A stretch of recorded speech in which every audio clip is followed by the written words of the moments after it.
Shalom, selamat siang anak-anakku, siswa PAK kelas 12. Kembali kita berjumpa pada hari ini, pada pertemuan kita yang pertama. Dan materi kita pada hari ini yaitu demokrasi menurut Alkitab.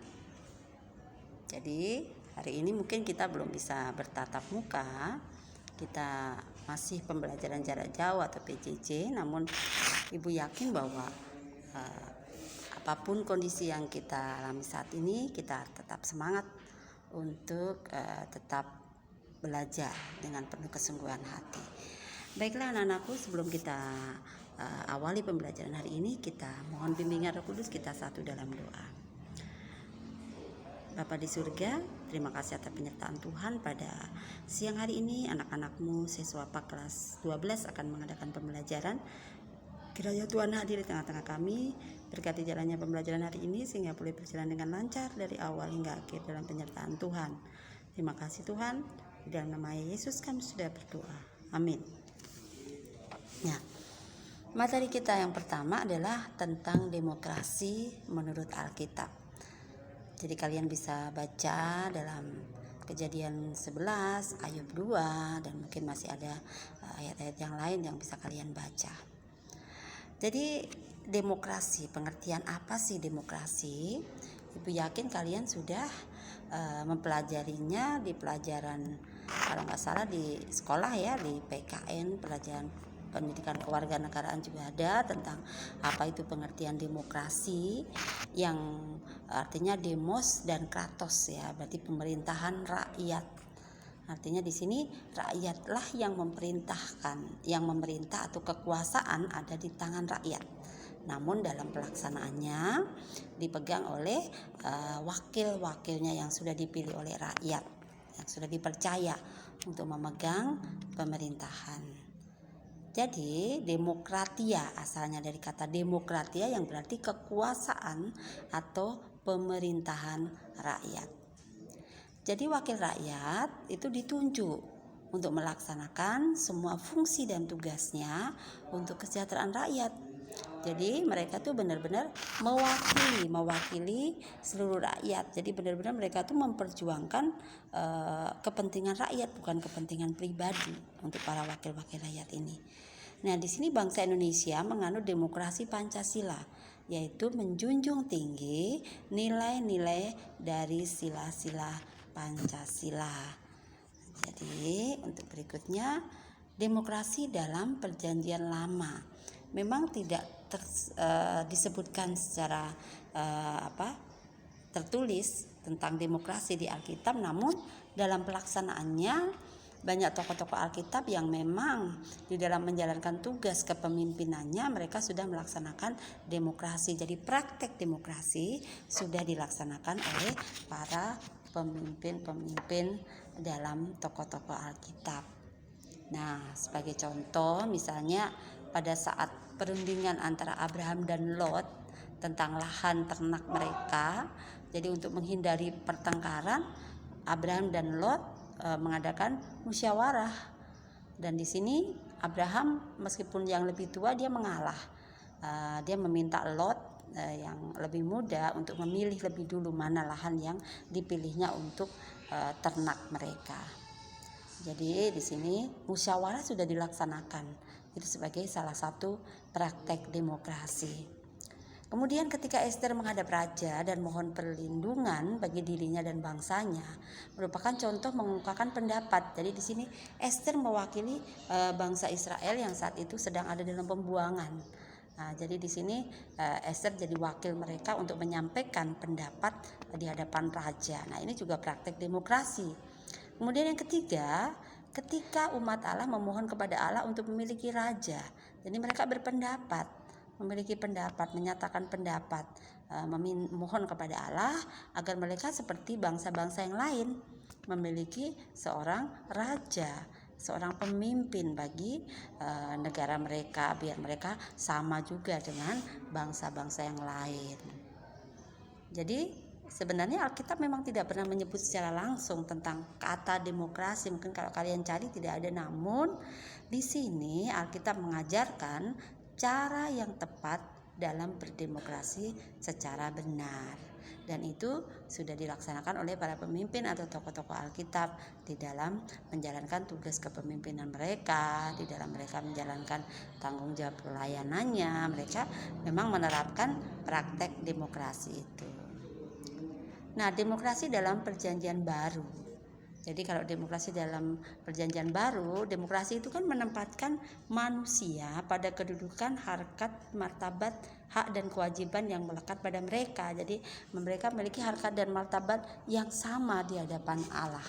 Sementara sebelumnya itu seperti bangsa Yahudi hanya mau bergaul dengan orang-orang Yahudi saja, mereka tidak mau bergaul dengan orang-orang di luar non-Yahudi. Nah, ini diharapkan dalam perjanjian baru itu sudah semuanya itu sudah didobrak oleh Tuhan Yesus, bahwa semua manusia di hadapan Tuhan itu sama, tidak ada yang najis, yang layak atau tidak layak, semuanya adalah sama di hadapan Tuhan. Sehingga di sini keteladanan dalam demokrasi menurut Alkitab yang sudah dipraktekkan oleh tokoh-tokoh Alkitab yang menunjukkan bahwa di dalam demokrasi itu ada persamaan harkat dan martabat. Ya, antara lain adalah Tuhan Yesus saat mau menerima perempuan Samaria yang dianggap lebih rendah dari orang Yahudi. Jadi perempuan Samaria itu, orang Samaria itu dianggap tidak layak atau mereka tidak boleh bergaul dengan orang Samaria. Bahkan dulu orang Yahudi itu kalau mau pergi satu tempat, misalnya ada jarak yang lebih dekat tetapi harus melewati perkampungan Samaria, mereka tidak mau, mereka menghindar. Lebih baik mereka mencari jalan lain meskipun lebih jauh asalkan tidak menginjak perkampungan Samaria. Saking mereka menganggap bahwa Samaria itu tidak pantas atau mungkin menganggap mereka lebih rendah dan tidak layak untuk mereka bergaul dengan orang-orang Samaria ini. Namun di sini Tuhan Yesus ingin merubah pandangan bangsa Yahudi pada saat itu yang membeda-bedakan sesama manusia. Jadi di sini Tuhan Yesus mau menerima perempuan Samaria yang dianggap lebih rendah dari orang Yahudi pada saat itu. Ya, pada saat perempuan itu pergi ke sumur di siang hari, dan perempuan ini bukan perempuan baik-baik. Jadi perempuan yang sudah dianggap perempuan yang tidak baik dalam hal moral. Belum lagi dia perempuan Samaria. Namun di sini Yesus mau menghampiri perempuan ini dan mau menerima perempuan ini dengan harkat dan martabat, asalkan perempuan ini mau bertobat, merubah apa yang sudah perilaku yang tidak sesuai dengan perintah Tuhan. Dia harus menjauhkan semuanya itu. Kemudian Tuhan Yesus juga mau dijamah oleh perempuan yang sedang sakit pendarahan yang dianggap najis oleh kaumnya. Mungkin jangankan dijamah ya, mendekat aja tidak layak, tapi Tuhan Yesus mau dijamah oleh perempuan yang saat itu sedang sakit pendarahan. Kemudian contoh lain keteladanan dalam demokrasi adalah Petrus. Petrus bersedia melayani dan membaptis Kornelius yang bukan orang Yahudi. Itu menunjukkan bahwa Petrus sudah menganggap harkat dan martabat sesama manusia itu sama di hadapan Tuhan, termasuk orang-orang yang bukan Yahudi, yaitu Kornelius. Sehingga Petrus mau melayani, mau membaptis Kornelius yang meskipun bukan orang Yahudi. Kemudian yang berikutnya adalah Petrus mau menerima Onesimus. Siapa Onesimus? Itu seorang budak sebagai saudaranya. Jadi budak itu dianggap statusnya, kedudukannya lebih rendah, sehingga banyak manusia yang menganggap budak ini sebagai kaum yang paling bawah, yang paling rendah. Namun di sini Petrus mau menerima Onesimus yang hanya seorang budak itu sebagai saudaranya. Hidup berdemokrasi terrealisasi dengan cara bagaimana cara merealisasikan kehidupan demokrasi? Yang pertama, menerima, mendengar, dan menghargai pendapat orang lain. Nah, di sini jadi kita kalau ada yang berpendapat ya kita menerima, kita mau mendengar, kita menghargai pendapat mereka, jangan hanya mengutamakan pendapat kita sendiri. Yang kedua, mengutamakan kepentingan masyarakat umum. Jadi kita utamakan kepentingan masyarakat, jangan kepentingan pribadi yang kita duluin ya, tapi kepentingan masyarakat umum. Yang ketiga, mengakomodasi atau berupaya memenuhi kebutuhan masyarakat. Nah, itu jadi yang diutamakan. Kemudian yang keempat, menjunjung tinggi kesederajatan dan martabat manusia. Jadi hidup demokrasi itu bisa terwujud dengan cara ya ini tadi yang baru Ibu jelaskan tadi, yang menerima, mengutamakan kepentingan umum, memenuhi kebutuhan masyarakat dan menjunjung harkat dan martabat manusia. Nah, kehidupan yang demokratis tidak dapat terwujud dengan benar tanpa ada kasih dan kerendahan hati. Jika tidak ada kasih, seseorang hanya akan mengutamakan kepentingan pribadi atau golongannya saja. Nah, contoh demokrasi di gereja, ada nggak praktek demokrasi di gereja? Ada banyak. Salah satunya mungkin rapat panitia, misalnya ada panitia Natal, misalnya panitia Paskah. Mereka mengadakan rapat, saling berpendapat, saling menghargai pendapat, mendengarkan pendapat orang lain, mengambil keputusan, bermusyawarah. Nah, itu contoh praktek demokrasi di gereja. Pemilihan pengurus pelkat ya, misalnya kalian nanti ada pemilihan pengurus pelkat, misalnya pelkat GP, ya, PKB, BKP dan sebagainya. Nah, itu ada pemilihan, disitulah prakteknya dalam pelaksanaan demokrasi, menentukan siapa yang akan jadi pengurus. Kemudian pemilihan presbiter dan sebagainya. Itu adalah praktek-praktek demokrasi yang ada di gereja.